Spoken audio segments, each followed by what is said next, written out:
नमस्कार, आप देख रहे हैं द किस्सा। मैं हूं आपके साथ नैना। हाल ही में नेटफ्लिक्स पर एक सीरीज आई हीरा मंडी, जिसने तवाइफों की जिंदगी को एक अलग स्तर पर दिखाया। कहा जाता है कि लाहौर में उस जमाने में बड़े घर के नवाबों को हीरा मंडी या फिर तवाइफों के पास में तहजीब सीखने के लिए भी भेजा जाता था। आज हम आपको जो किस्सा बताने वाले हैं वो एक तवाइफ के चुनाव लड़ने का दिलचस्प किस्सा है। दरअसल ब्रिटिश हुकूमत में तहजीब का शहर रहा लखनऊ तवाइफों और कोठों के लिए भी मशहूर था। चौक इलाके में एक तवाइफ रहती थी जिनका नाम था दिलरुबा जान। उनकी खूबसूरती के चर्चे पूरे लखनऊ में प्रसिद्ध थे, और ये कहा जाए लखनऊ ही नहीं बल्कि आसपास के कई शहरों में भी वो चर्चित थी। दिलरुबा जान को पता नहीं कैसे राजनीति में आने का चस्का लगा, और इसके बाद में जो हुआ वो इतिहास में दर्ज हो गया। दरअसल लखनऊ के मशहूर इतिहासकार योगेश प्रवीण ने अपनी किताब तवाइफ में भी दिलरुबा जान का किस्सा विस्तार से बताया है। इस किताब में बताया गया कि 1920 में लखनऊ में नगर पालिका का चुनाव हो रहा था, और दिलरुबा जान ने भी इस चुनाव में उतरने का मन बनाया। जब वो प्रचार करने के लिए निकलती थी तो उन्हें देखने के लिए सैकड़ों की भीड़ जुट जाती थी। उनकी सभाओं में इतने लोग सुनने के लिए आते थे कि विपक्षी उम्मीदवारों की हालत खराब हो गई।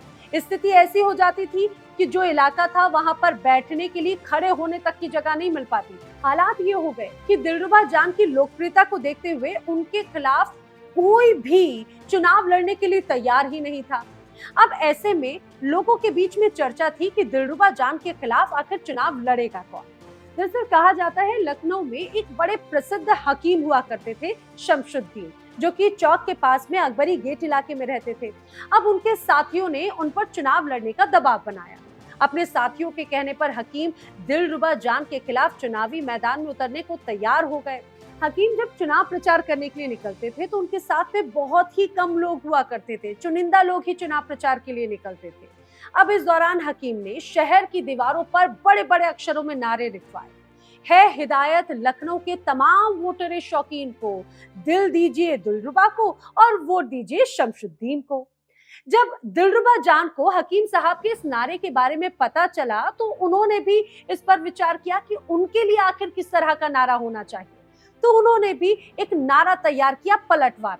उन्होंने पुरानी लखनऊ की तमाम दीवारों पर नारा लिखवाया, है हिदायत लखनऊ के तमाम वोटर शौकीन को, वोट देना दिलरुबा को और नब्ज शमशुद्दीन को। ये चुनाव बेहद दिलचस्प रहा। इसी तरह की जुगलबंदी, नारेबाजी होती रही, लेकिन चुनाव में जोर शोर से प्रचार किया गया। लेकिन जब चुनाव का परिणाम सामने आया तो हर कोई हैरान था। हकीम शमशुद्दीन ने दिलरुबा जान को भारी मतों के साथ में हरा दिया था। जी हाँ, दिलरुबा जान की सभाओं में जो भीड़ उमड़ती थी उनको देखने के लिए, उनको सुनने के लिए, वो भीड़ वोट में तब्दील नहीं हो पाई। कुछ साल पहले इतिहासकार योगेश प्रवीण ने कार्यक्रम के दौरान बताया भी था कि इस हार से दिलरुबा जान बेहद उदास जरूर हो गई थी, और उसके बाद से उन्होंने चुनाव से और राजनीति से ही दूरी बना ली। तो आपको ये किस्सा कैसा लगा हमें कमेंट सेक्शन में जरूर बताइएगा। वीडियो पसंद आया हो तो लाइक करें, चैनल को शेयर करें, सब्सक्राइब